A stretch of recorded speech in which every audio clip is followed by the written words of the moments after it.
Seja bem-vindo, seja bem-vinda ao Trilhas da História, um podcast do projeto de extensão do curso de História da UEA em Tefé, você já sabe. Acesse os episódios no YouTube, Spotify, Deezer, Amazon Music e no Apple Podcasts. É só digitar Trilhas da História, se inscrever, seguir nosso podcast. Estamos apenas iniciando aí a terceira temporada. Eu sou o professor Daniel Lima, professor aqui no Departamento de História do SEST-UEA, Centro de Estudos Superiores da UEA em Tefé.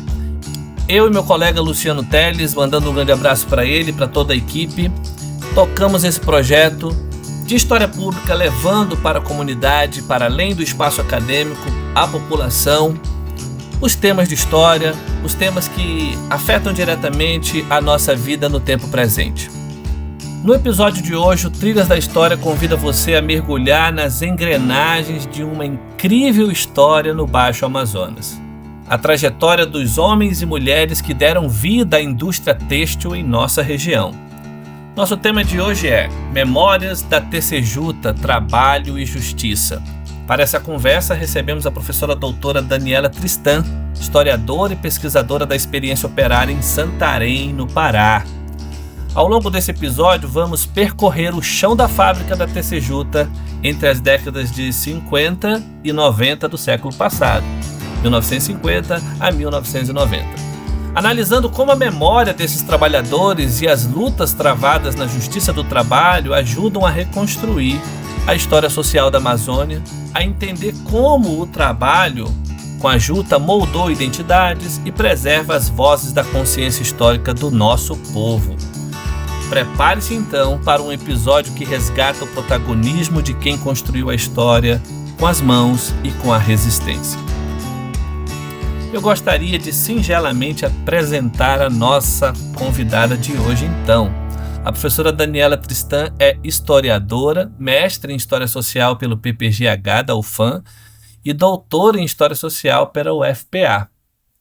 Professora da SEDUC no Pará, e tem experiências com temas da história do trabalho, ensino de história, memória e imprensa.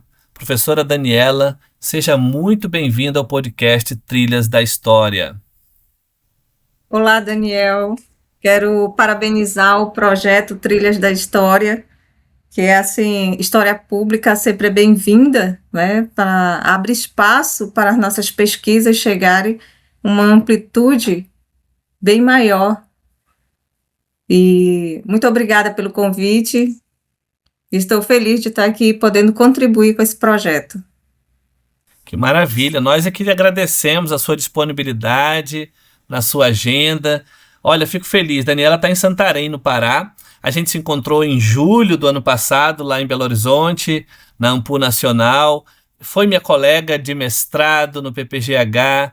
E a gente tem a oportunidade de compartilhar as nossas pesquisas no tempo presente, Dani, é algo muito importante que deixa aí, com certeza, registrado o quanto foi importante aquele período, né, da nossa formação, da nossa jornada. O nosso primeiro bloco de perguntas, ele já trata um pouco sobre isso, sobre a jornada acadêmica do nosso entrevistado, sobre a pesquisa na área de história, e quero lembrar você que está nos ouvindo, compartilha aí esse link entre os seus contatos. Vamos fazer esse episódio correr, tanto no Amazonas quanto no Pará, que a conexão é direta, viu? Os dois maiores estados do Brasil, na região norte, e a gente vai ter aí a possibilidade de aprofundar um tema tão importante da nossa história. Compartilha aí com todo mundo, chama o pessoal e vamos então ao nosso primeiro bloco de perguntas. Daniela, para a gente começar, fale um pouco sobre sua trajetória de vida. Em linhas gerais, quem é a Daniela Rebelo Monte Tristan? E como surgiu o interesse dela pela história? Daniel, começa a minha história. Eu sou historiadora nativa, né? Sou filha de uma operária da fábrica da Tecejuta. Então eu falo também desse lugar que é de memória, que é cheio de significados, tanto para os trabalhadores quanto para mim, né? Meu interesse assim pela história nasceu por uma necessidade de ensinar história. Isso me fez gostar da história, porque aqui em Santarém, na época não tinha a graduação de História, então eu já era formada em Pedagogia e por essa carência de professores de História, eu fui lecionar a disciplina de História para o ensino fundamental, isso foi em 2003. Então eu comecei a estudar para dar aulas. Eu não era formada em História e eu comecei a trabalhar numa escola centenária. E nessa escola tinha um porão que ficava sempre fechada, né? Essa escola também, antes dela se tornar a escola, ela era um convento e orfanato. E aí os alunos começavam a me perguntar coisas, o que tinha nesse porão, se aquelas histórias que são contadas e recontadas, se tinha algum túnel que ligava a outra escola. E aí eu disse, olha, a gente só pode saber se nós pesquisarmos, né? E aí eu fiz um projeto de pesquisa com os alunos de fundamental e nós começamos a fazer entrevistas com as antigas órfãs, que já estavam bem idosas na época, né? Fizemos com religiosas e depois com internas que também viviam ali no convento. E nesse processo desse projeto, tanto os alunos quanto nós fomos gostando da história juntos, né? Na pesquisa, nós estudávamos, eu estudava para dar aula, e nós sempre nos encontrávamos em um outro horário ali na escola. Adentramos ao porão e encontramos vários objetos lá, né? Objetos, baú, várias que vieram da Europa, esses baús, e quando os alunos me perguntavam, mas o que é isso, professora? Qual é a história disso? Eu disse, olha, gente, os objetos só têm significado se nós soubermos a história deles. E nós começamos a fazer oficinas, eu debatia texto com os alunos, e eu lembro muito bem que um dos livros que eu li e passava para os alunos de uma forma um pouco didática, porque nós líamos bem a introdução para ver como os autores faziam a pesquisa deles e nós aprendíamos a fazer. Então foi da Ecléa Boss, Memória e Sociedade, Lembranças de Velho. Também foi um livro da Leila Mezan, que é Honradas e Devotas, e do Renato Venâncio, a Famílias Abandonadas. E o último que nós lemos com os alunos, alguns fragmentos e debates, foi A Arte de Inventar a História, do Durval Muniz, né? E esses meninos foram se apaixonando pela história, né? Quando foi no outro ano, teve um curso de história na cidade que era estilo PAFOR, né? Que era no período das férias, e eu fiz esse curso. Teve duração de 3 anos, porque eu acabei acreditando muitas disciplinas. Eu já tinha uma formação acadêmica em pedagogia. E aí começou essa vontade de estudar a história, né? Esse meu contato com a história, ela começa com a experiência mesmo, já em sala de aula, com a pesquisa.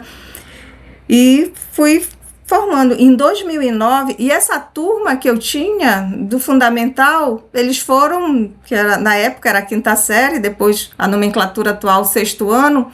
Quando eles chegaram no primeiro ano do ensino médio, acontecia em 2009 a primeira Olimpíada Nacional de História do Brasil.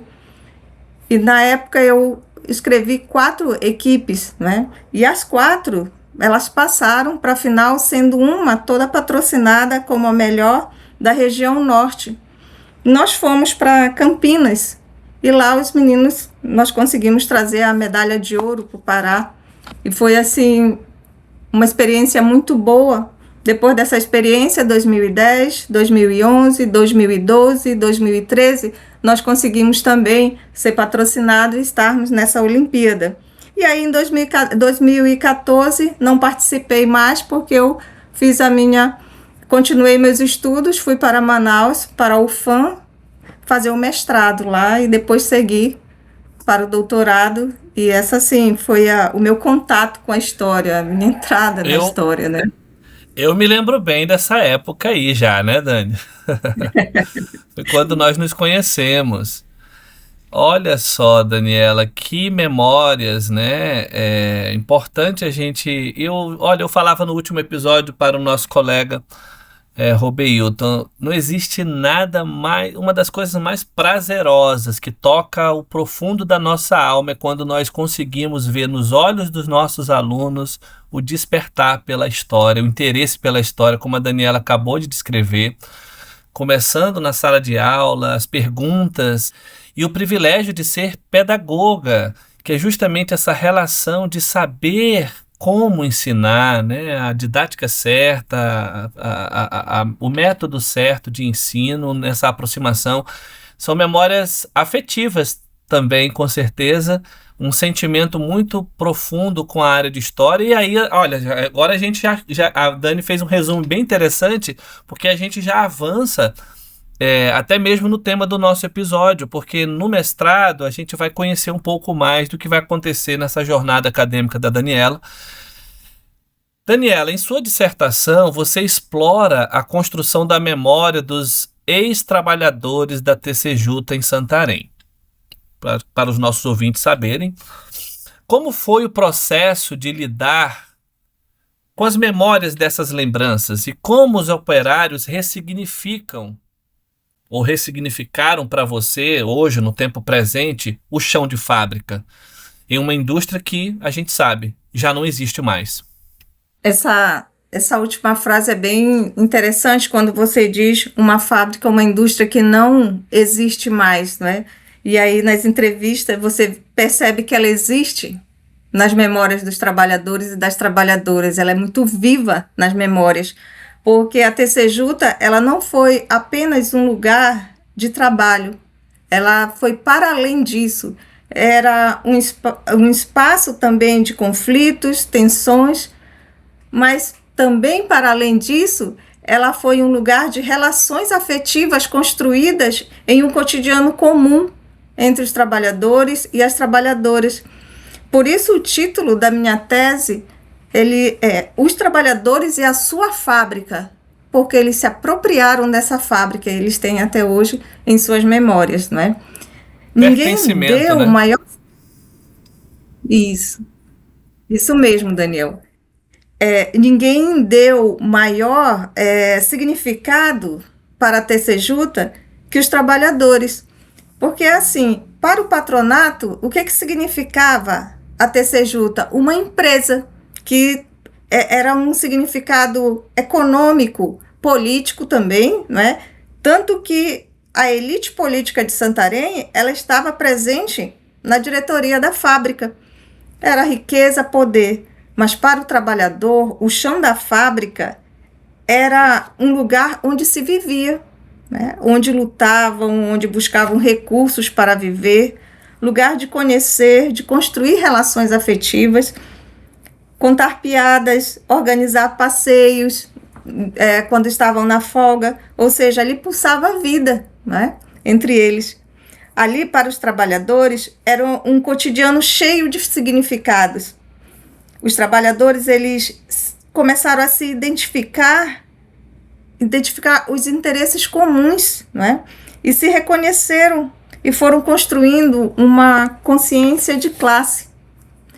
Nas entrevistas, Daniel, percebia os olhos deles inundavam, as lágrimas escorriam e às vezes vinha aquele silêncio, né? Um silêncio onde a narrativa não é interrompida, está ali, ele está rememorando aquilo, toda aquela emoção, rememorar pontos, lembranças significativas para ele. Então, você vê várias narrativas onde eles falam, olha, a TCJuta tem uma narrativa assim que eu acho, durante uma entrevista, ela diz, olha, Daniela, a TCJuta para mim é muito doído, porque ela sempre...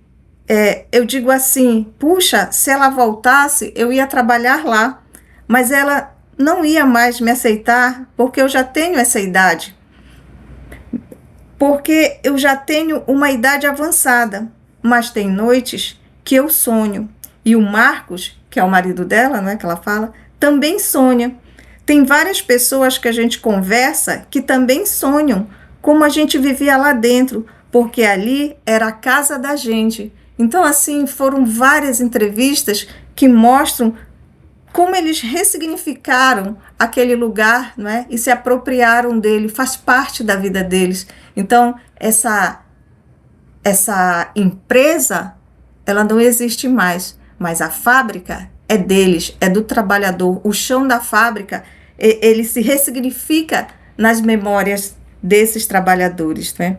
Então, ele se apropriando, né? Ressignificando esse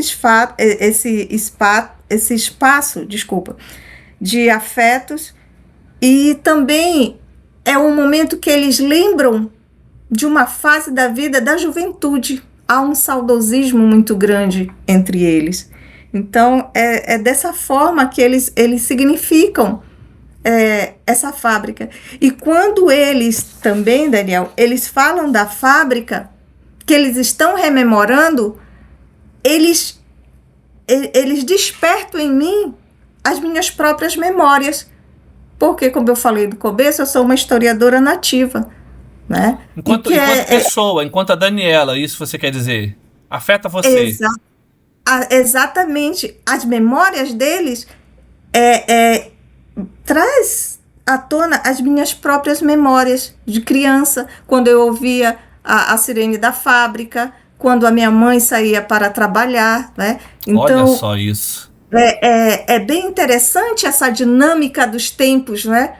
Como historiadora, como é que eu administro isso? Eu estou fazendo uma pesquisa e as memórias vão se entrelaçando entre o interlocutor, o pesquisador, né? E essa história ela vai sendo sendo ressignificada, né? Vindo possíveis imagens, como diz o Walter Benjamin, possíveis imagens de um passado, né? Que vem aí se reconstruindo, ele está pulsando no presente. Então, é dessa forma que trabalha essas memórias. Você citou o Walter Benjamin, mas eu lembrei de uma fala da Sandra Pesavento, né, quando fala sobre essa representação do passado, a chamada presentificação de um passado ausente, né? A força da memória, a força que isso está grudado, né, na existência desses trabalhadores até o dia de hoje. Avançando, Daniela, e a gente ainda continua falando sobre experiências, eu penso que as experiências no chão da fábrica, como você já explicou, contribuíram para a formação de uma nova maneira de pensar, até mesmo a moral, né? O costume, os valores em Santarém. Afeta a dimensão moral. Lembrando das operárias, né, que a sua dissertação também trata, que lidavam com o preconceito. Poderia detalhar para o nosso ouvinte como o cotidiano da fábrica, Dani, especialmente nos turnos da noite e madrugada, transformou a percepção, né, da sociedade sobre a mulher operária, por assim dizer, e como elas se fortaleceram nesse ambiente? As mulheres da fábrica, não é? Então, essas operárias, Daniel, elas foram trabalhar nesse espaço, elas saem do espaço privado para um espaço público, né? A Tecejuta, ela funcionava 24 horas, em turnos que se alternavam. Os trabalhadores eram alternados em turnos, e esses turnos chegavam a turnos da madrugada, da noite à madrugada, né? Por exemplo, ela funcionava das 6 às 10, das 10 às 14, das 14 aí ia fazendo essa rotatividade até aí das 22 às 2 da manhã, das 2 da manhã às 6, das 2 da madrugada às 6 da manhã. Então, alternava, todos os funcionários, em determinado momento, estavam frequentando esses turnos, né? Uma semana estava no turno da noite, pela tarde à noite, pela madrugada, e as mulheres também faziam essa alternância de horários. E toda a minha pesquisa, eu sempre achei que essas mulheres eram mal vistas, vamos falar assim, pela sociedade, por causa desses horários de noite e madrugada, porque era assim, vamos enfatizar que o trabalho noturno em Santarém, ele era uma coisa nova, porque a cidade, ela não tinha energia elétrica, não é? Só tinha uma pequena usina movida a diesel, que ela foi adquirida em 1937. E ela não atendia, nem de longe, a cidade de Santarém. Então, a Tecejuta, quando ela foi instalada, vamos dizer, porque a empresa ela é fundada em 1951, né? Os geradores vão ser instalados, 3 geradores de energia para a fábrica funcionar, mas a fábrica só começa mesmo a funcionar na década de 60. Então, esses geradores forneciam energia para a cidade. Quando ela começa a funcionar, que nesses horários, aí todo o imaginário, eu disse, não, todo esse imaginário em cima da operária da Tecejuta é por esses horários. E aí o tempo vai passando, né? E você vai vendo que não era só por isso, né? Que já era muita coisa. Também pelos horários da noite e madrugada, mas era por elas trabalharem na fábrica, porque elas trabalhavam lado a lado com os homens. Então, isso feria a moral da cidade, né? Que estabelecia que esses horários noturnos, a madrugada, ou estar num espaço único, homens e mulheres trabalhando junto, não era correto. Então, elas sofriam, essas mulheres, determinados preconceitos, né? Eram discriminadas. A maioria das mulheres também que trabalhavam na fábrica, elas eram mulheres mães solos, né? E elas já carregavam a pecha da mãe solteira. E isso escandalizava a cidade, porque agora elas estavam reunidas em um único local.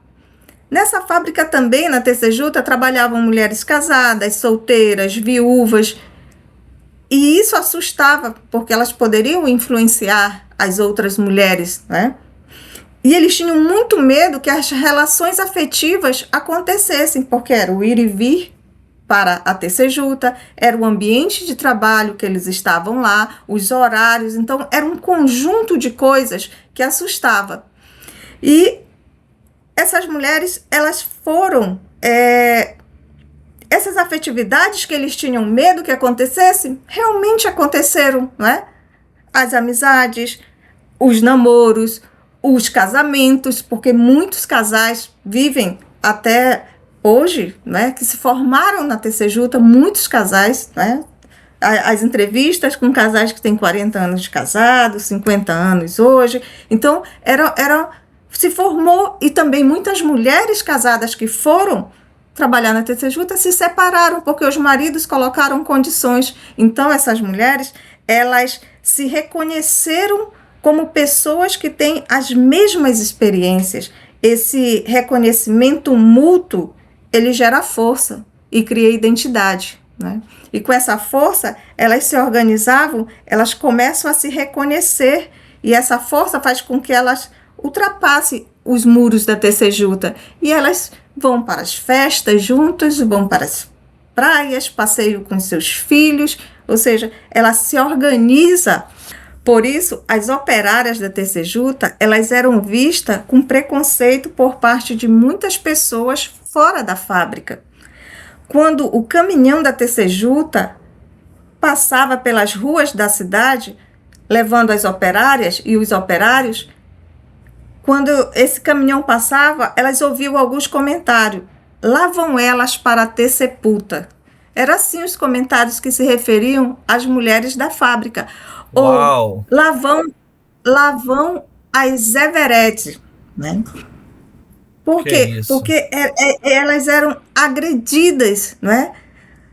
chamavam as trabalhadoras da Tecejuta de evered. E o que é esse evered? Querendo dizer que elas eram mulheres que mantinham relações sexuais com homens que não tinham um compromisso formal, né? Com homens com quem não eram casadas. Como todos sabem, evered é o nome de uma pilha, né? Naquele tempo, os homens eles costumavam a ter radinhos, né? Aqui na cidade de Santarém era muito comum eles usarem rádios, tanto em casa, rádios menores. A cidade não tinha transmissão de televisão, né? Da TV, então nós não tínhamos. Só na década de 80 começou em Santarém a ter a TV. E o rádio era muito utilizado para os programas favoritos, música, futebol, resultados de loteria, etc., né? Então o rádio era todo o meio de comunicação que se tinha na cidade. E daí a gente pôde entender por que evered ficou na cabeça das pessoas como uma referência forte, né? Nos anúncios comerciais da evered, sempre se diz que ela é a pilha do gato. Eu demorei muito tempo para entender por que essa marca ficou associada a uma forma de comportamento. Até que lendo já no mestrado, eu fiquei com as entrevistas tentando entender e elas diziam, né, é a pilha do gato, porque eles diziam triscou, pegou, né? A pilha tinha todo esse significado, e elas diziam assim nas entrevistas, eles achavam que a gente era a mulher da vida, era a forma que elas tinham de se expressar. E aí, já no doutorado, quando eu comecei a trabalhar com os processos de reclamação trabalhista, eu vi o depoimento dentro de um processo de um jovem operário de 17 anos que ele falava. E aí deu de entender, não é? Era um processo de reclamação trabalhista de 1966, e eu vim a saber de um dos sentidos da palavra gato, porque lá ele explicava, quando ele foi perguntado durante o transcorrer do processo, quando ele foi perguntado o que era, e ele explica que naquele tempo, gato era justamente a mulher que se ligava a um homem e com ele tinha relações sexuais sem se unir a ele por meio de um compromisso formal público. Eu digo compromisso formal e não casamento, porque existiam e continuam a existir inúmeros casais que são reconhecidos publicamente como tais, sem que tenha associado uma certidão de casamento ou passado por um ritual religioso para formalizar sua união. No processo trabalhista, o operário reclamava o pagamento da gratificação natalina. Isto é o 13º, era a linguagem que eles falavam, né? E o aviso prévio. Ele tinha sido demitido por ter agredido outro rapaz de 18 anos que havia dito a ele que sua irmã era gato do apontador da fábrica, né? Apontador da fábrica era o funcionário que anotava as horas das trabalhadoras que elas entravam e saíam, né? Então, isso foi uma ofensa, dizer que a irmã dele era gato do apontador. Então, o significado da palavra gato era pejorativo. Então, parece provável que esse tenha sido o caminho pelo qual esse sentido de gato se associa ao nome da pilha evered. E sempre que alguém chamava a mulher de evered, queria dizer que ela se prestava a ser gato de algum homem. Ou seja, usando outra expressão moralista, preconceituosa e machista, queria dizer que ela era uma mulher fácil. Então, hoje essa visão preconceituosa a respeito do comportamento das mulheres ainda está presente em muitos círculos de Santarém, mas certamente ela perdeu terreno.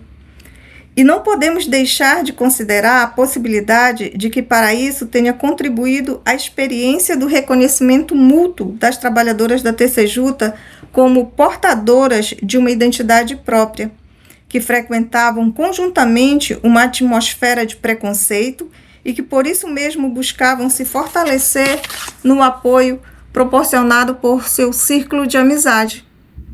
Formado por outras operárias da fábrica, elas acabaram contribuindo para que enfraquecesse essa hegemonia de uma mentalidade moralista, preconceituosa e machista, que teima em impor seus padrões de comportamento à mulher. Então, elas buscavam manter, não é? A cidade buscava manter um lugar de submissão ao homem, e essas operárias não se submetiam, não é? Elas continuaram trabalhando, elas continuaram recebendo seu dinheiro e sendo felizes, e casaram, não é? Você vê, casaram, outras se mantiveram solteiras, mas felizes, não é? Elas levaram a vida, formaram filhos. Livres. Entrevistei várias operárias com filhos formados, né? Filhos bem-sucedidos, ou seja, elas não se moldaram a um padrão. Então, quando você não se molda a um padrão, acaba rompendo. Então, elas contribuíram muito para a modificação. Que aula, gente! Olha só que interessante, a dissertação da Daniela trabalha esse tema. A gente chegou agora no momento do nosso intervalo, Daniela. Tá muito bom. Você que está nos ouvindo, toma uma água, aprecie essa música, porque você já está ouvindo aí, ó, Trabalhador, do Seu Jorge. Daqui a pouquinho a gente tá de volta. Está na luta, corre, do dia a dia. Marmita é fria, mas precisa ir trabalhar. Essa rotina em toda firma começa às 7 da manhã. Patrão reclama e manda embora quem atrasar. Trabalhador brasileiro, dentista, frentista, polícia, bombeiro. Trabalhador brasileiro, tem gari por aí que é formado engenheiro. Trabalhador brasileiro, trabalhador.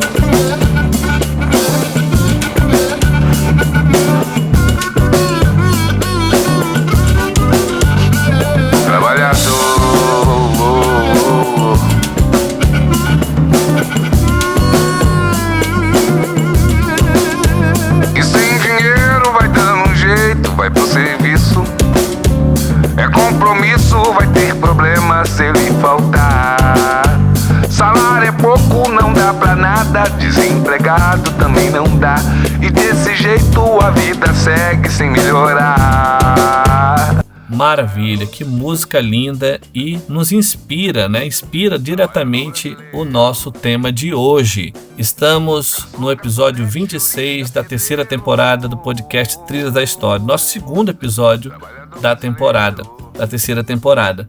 O nosso tema de hoje é Memórias da Tecejuta, Trabalho e Justiça. Estamos recebendo aqui, olha, tivemos uma aula no primeiro bloco, a professora doutora Daniela Tristan, recuperando, desenterrando memórias que estavam há tanto tempo ali escondidas, e na sua pesquisa, tanto no mestrado quanto no doutorado, ela faz esse grande serviço à sociedade de recuperar identidades, memórias dos trabalhadores, das trabalhadoras da Tecejuta em Santarém, no Pará.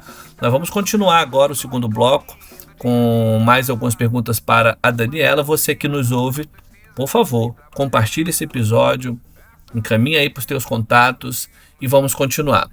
Vamos ao segundo bloco de perguntas.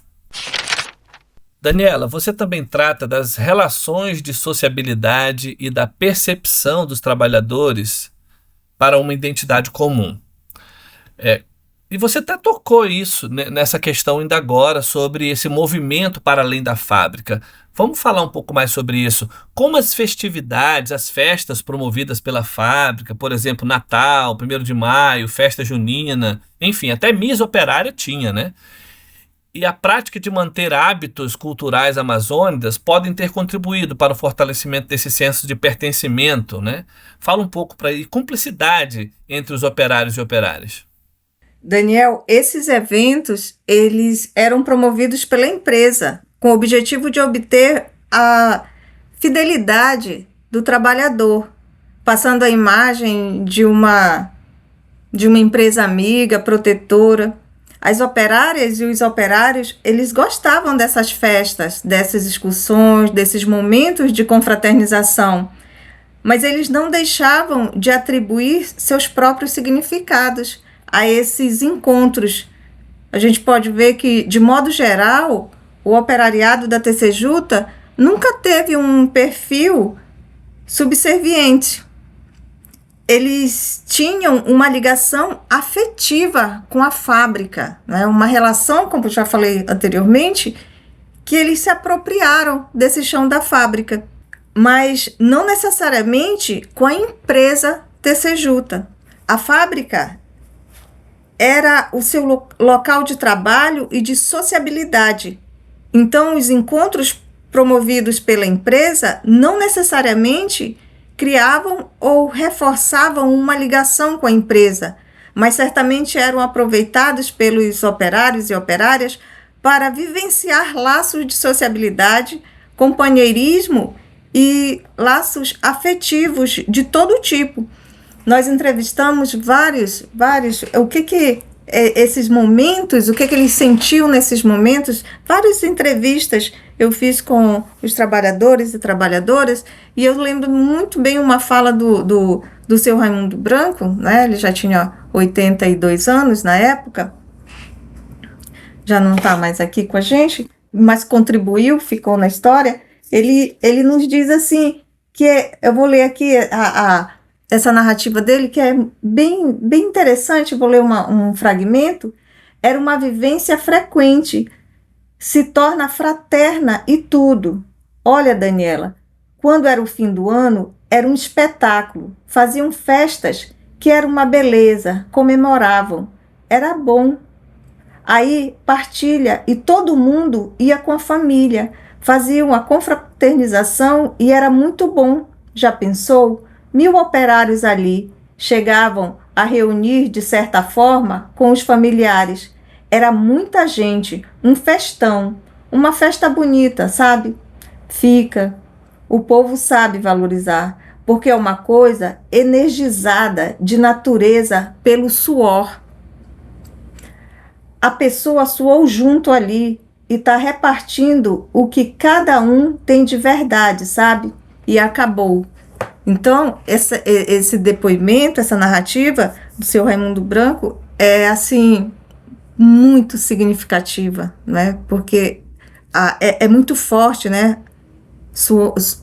O trabalhador suou junto, né? Então, eles tinham um laço muito forte, eles se firmaram ali. Então, se apropriar de todo esses eventos que a empresa proporcionava, mas eles ressignificavam ali como uma sociabilidade deles estar mais juntos, né? Então, suar junto é muito significativo isso. E ele se emociona quando ele fala, né? Ele fica, que é aquilo que eu falei, né? Vem um silêncio, vem a emoção e essas memórias acontecem nesse momento. Então, a importância da fábrica para eles, ela vive dentro deles. Muito bem, então nós estamos percebendo quanto a pesquisa da Daniela. Eu queria só aproveitar aqui essa deixa para dizer, olha gente, eu impressionado com a quantidade. Daniela, realmente eu acho que a sua tese daria um outro episódio, né? A gente nem falou ainda da questão da justiça, a gente vai ainda falar um pouquinho, mas a dissertação da Daniela, gente, tem por título, vou falar aqui, Trabalhadores da TCJ, Experiência Operária e Construção da Memória numa Fábrica Têxtil, do oeste do Pará, Santarém, 1951 a 1990, que foi o período de funcionamento dessa fábrica.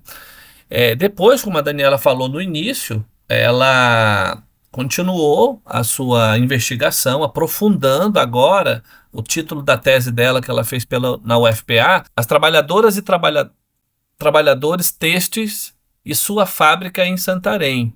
É o que ela ressaltou ainda agora, sua fábrica, né, o pertencimento. Experiência operária, Justiça do Trabalho e Indústria de Sacaria no Baixo Amazonas, no mesmo período, 1951 a 1990. Então, avançando para o doutorado, a gente diz o que colocamos aqui, Daniela. Vamos agora da fábrica ao tribunal. Você avançou para a análise da Justiça do Trabalho. Quais eram os principais conflitos levados aos tribunais pelos trabalhadores da TCJ? E o que esses processos revelam sobre a resistência do cotidiano, que não aparece geralmente nos documentos oficiais da empresa, né, considerando a sua investigação e leitura a contrapelo da história da TCJ? Daniel, para o doutorado, né, eu saio do chão da fábrica, que vai se manter, porque todos os conflitos ali, ele vai se caminhar agora a ser resolvido na Justiça do Trabalho. E as demandas, Daniel, são as demandas correspondente a 13º salário, os direitos deles, não é? Mas o que eu quero destacar mais aqui vai ser os casos que os trabalhadores eles foram punidos com suspensão dentro da fábrica. E aí esses trabalhadores eles foram bastante à Justiça do Trabalho para entender o que eles tinham de direito, porque é assim, a Junta de Conciliação e Julgamento de Santarém, ela é inaugurada em 1963, em dezembro, finalzinho de dezembro, e a Justiça só vai abrir as portas a receber os trabalhadores em 64. A fábrica, ela começa a funcionar com os operários ali no chão da fábrica em 65. Então, a Justiça do Trabalho é inaugurada e uma fábrica começa a funcionar em Santarém, né? Eu queria entender o que eles entendiam por direito e o que eles buscavam na justiça, né? E aí foram vários casos de processos trabalhistas. Quando eu fui procurar, eu procurei logo no ano de 65, né? Mas quando eu peguei os livros de protocolo, eu percebi que tinham processos já em 64, né? Processos de trabalhadores em relação à TCJ. E aí eu fui olhar quem eram esses trabalhadores, né? E já eram os trabalhadores, pedreiros, ajudantes de pedreiro, trabalhadores que estavam ali na estrutura física da fábrica, né? E aí eles buscavam, né, direitos de recebimento, quando foram despedidos, então eles buscavam esses direitos assim. Quando a fábrica começa a funcionar, né, eles tinham muitas punições dentro da fábrica. Por exemplo, se eles não cumprissem determinadas funções ou regras regras abusivas, eles eram punidos. E a gente vai entender sobre isso, esses processos de suspensão desse trabalhador. Aí vamos entender o contexto de Santarém. Em Santarém, nessa época da TCJ, muitos trabalhadores eles estavam submetidos a relações de trabalho entendidas como relações de deferência. Relações nas quais o trabalho é executado como um cumprimento de um contrato. Eles não eram como cumprimento de um contrato, né? Apesar de já ter a CLT, eles não respeitavam as leis trabalhistas que já estavam em vigor, né? O que era mais eles naturalizavam um exercício de obediência a um superior natural. Era comum na cidade famílias pobres, gerações após gerações, servirem a determinada família, trabalhando na casa dos patrões ou em outro lugar. Quando a TCJuta ela entrou em atividade, a gerência da empresa, em diversos casos, reproduzia esse modo de relacionamento com os operários, entendendo que podia exigir subordinação total desse trabalhador. Então, e as chefias intermediárias, que são os contramestres, toda essa hierarquia ali de funções, também faziam com frequência essa mesma relação. Então, em vários casos, chegou vários processos de reclamações trabalhistas em relação a essa suspensão desse trabalhador, né?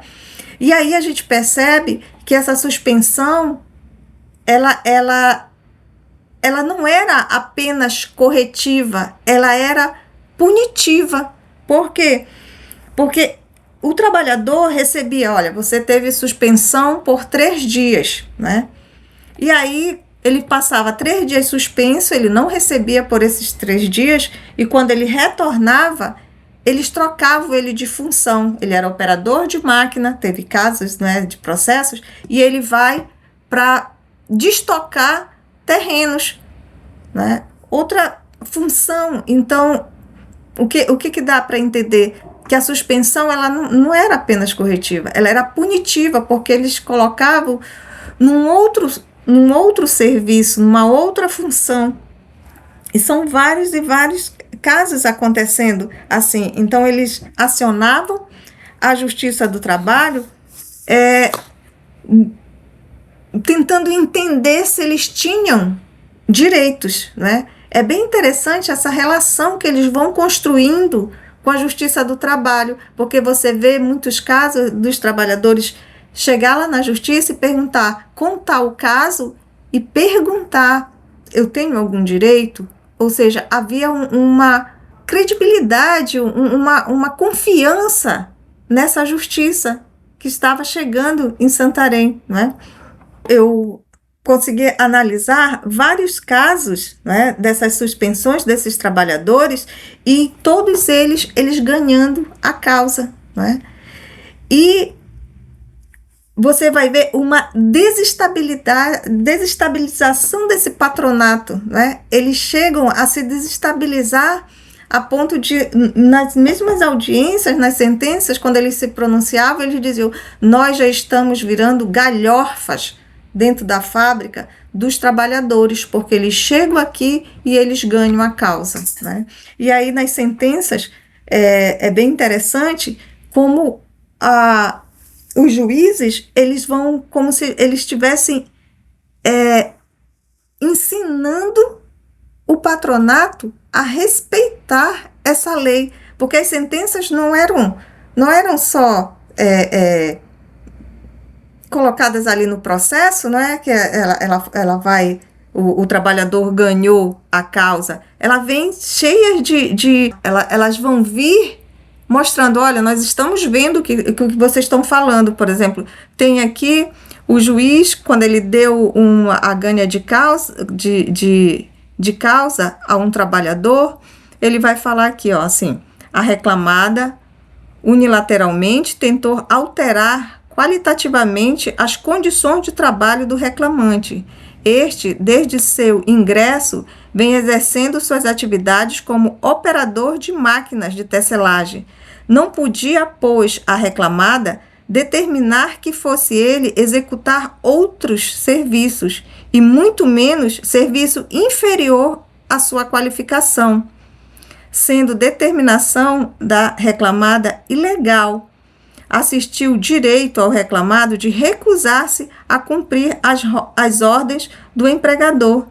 Evidentemente, implica em alteração qualitativa do contrato de trabalho, determinar a reclamada a um tecelão que fosse fazer serviço de limpeza, próprio do empregado sem qualificação.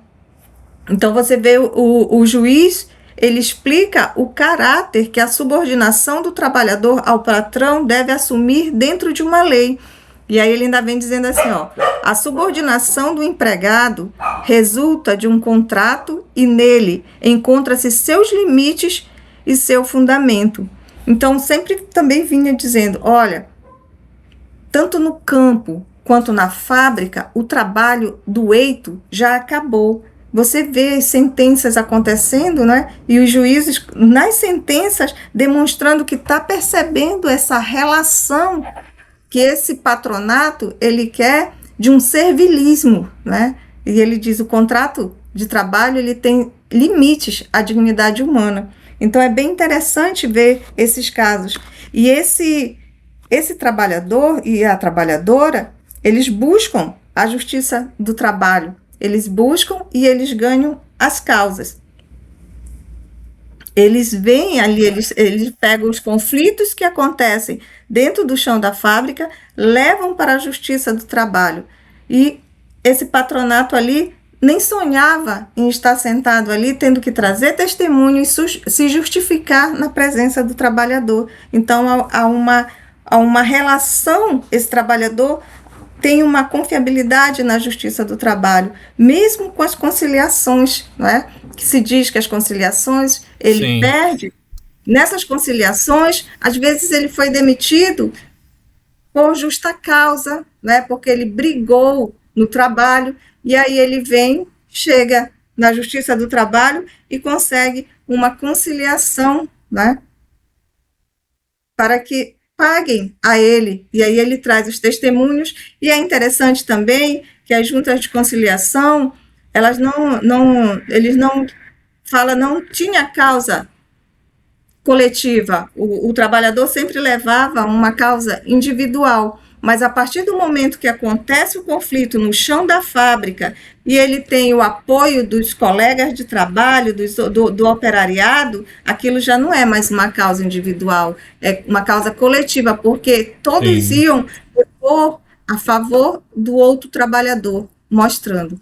É bem interessante um caso, Daniel, quando você fala dos costumes, né, os nossos costumes aqui na Amazônia, tem um trabalhador, ele é o vigia, né? E quando chega às 17 horas da tarde, ele vai, a Tecejuta fica ali à margem do rio Tapajós, ele vai, começa a fazer o fogo para assar o peixe, né? E aí ele é chamado a atenção pelo gerente da fábrica. Olha só. E aí, quando ele é chamado a atenção, ele vai pegar uma suspensão, porque na hora do trabalho ele estava assando o peixe. E é bem interessante que ele vai na Justiça do Trabalho, né, buscar os direitos dele, que ele estava assando o peixe, e ele não via errado isso, né? E aí, quando é chamado, né, o gerente da fábrica, o preposto, ele diz, olha, isso não tem arrimo de lei, ele estava no horário de trabalho dele e ele estava assando peixe. E aí, quando ele vai ser chamado, né, ele tinha tudo para perder, porque ele não estava certo, seguindo as normas da empresa. Quando ele vai ser chamado a depor, ele diz, olha, eu sempre assei o peixe nesse horário, né, de trabalho, sempre assei o peixe. E quando os operários vão saindo da fábrica, deixando os seus turnos, eles sentam lá para comer o peixe com a gente. E a outra gerência, eu até ia perguntar se já estava na hora de assar o peixe, porque ele descia e comia o peixe também. Ou seja, o que isso tá nos dizendo, Daniel? Era costume, né? É a nossa piracaia, né? Aquele horário.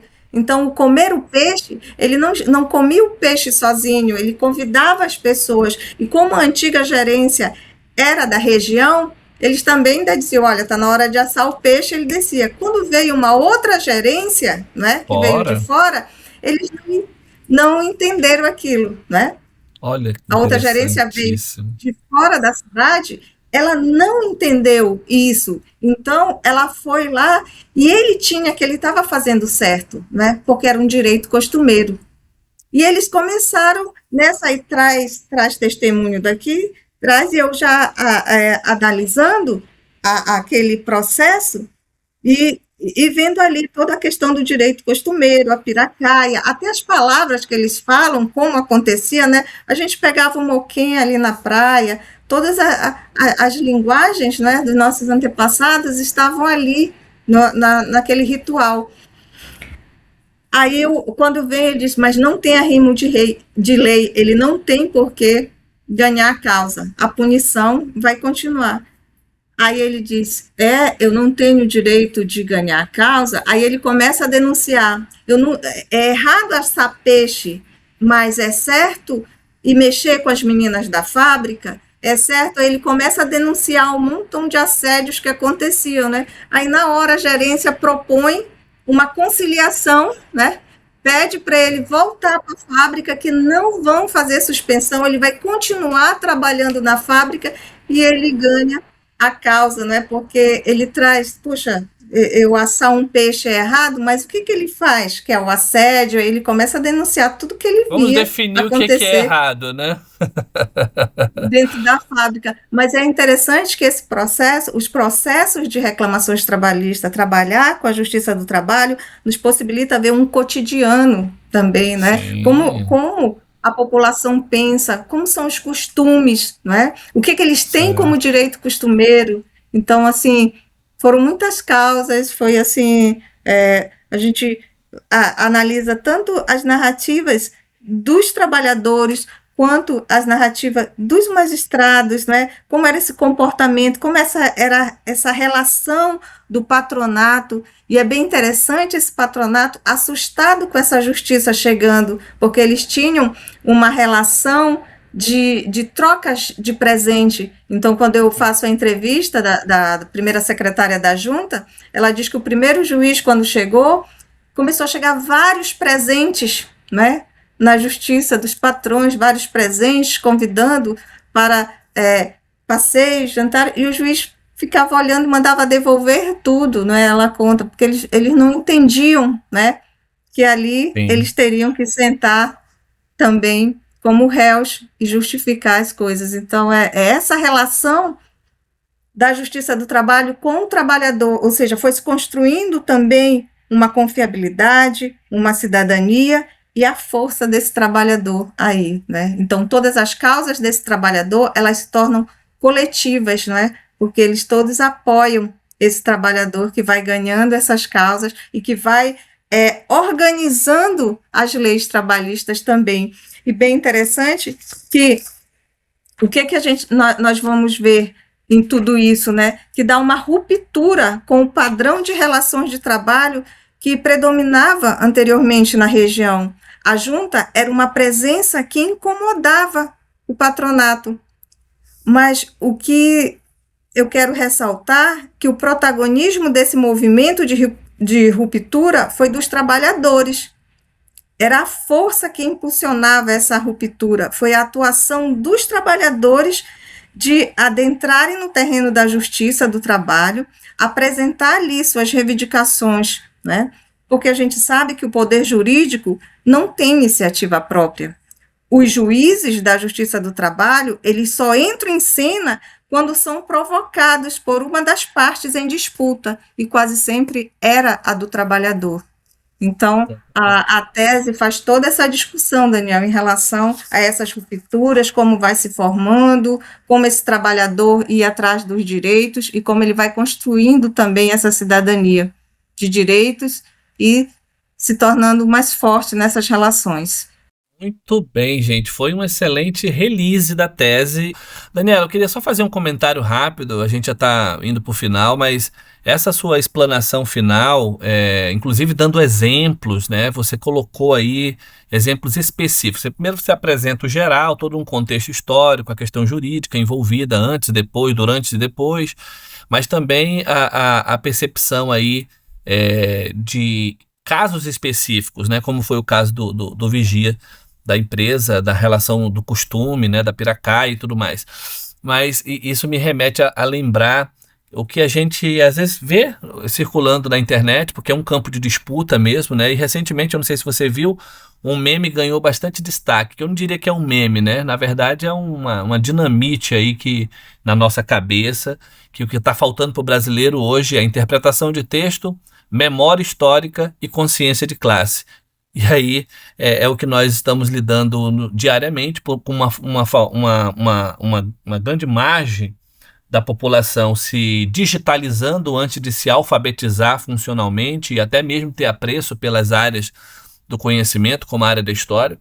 E o que você relata é o exemplo mais explícito dos trabalhadores que vão se unir, que vão ter a consciência, né, que não vão se amedrontar, se acovardar, mas de lutar por aquilo que lhes cabe, por seu lugar de existência, o lugar do ponto de vista deles, né, seus interesses.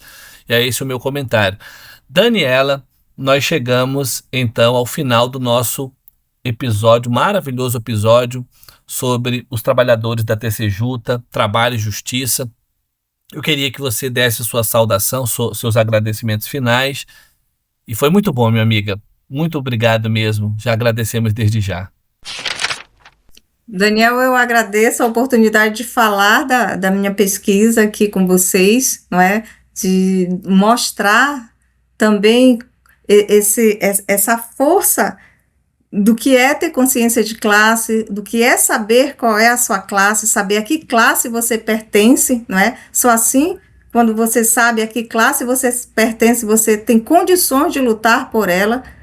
E foi muito bom o espaço aqui, o projeto Trilhas da História. Estou muito feliz com esse projeto e muito obrigada pelo espaço. Maravilha, nós aqui te agradecemos muito, tá? Gente, compartilhe esse programa, encaminhe esse link. É a terceira vez que eu falo isso só nesse episódio, porque ele precisa correr, ele precisa chegar na mão dos trabalhadores que estão lidando com novos dilemas de hoje, mas que precisam ter essa memória histórica, estabelecendo padrões de funcionamento da sociedade. Estamos lidando com grandes desafios nessa área. É muito importante que os trabalhadores reflitam, conheçam, tenham conhecimento aprofundado, e o podcast, um episódio como esse, enriquece muito o seu conhecimento. Segue o nosso Instagram, acesse os demais episódios das nossas plataformas. Fique atento, nossa terceira temporada está apenas começando. Um grande abraço, obrigado Daniela mais uma vez e até o próximo episódio. Tchau, tchau.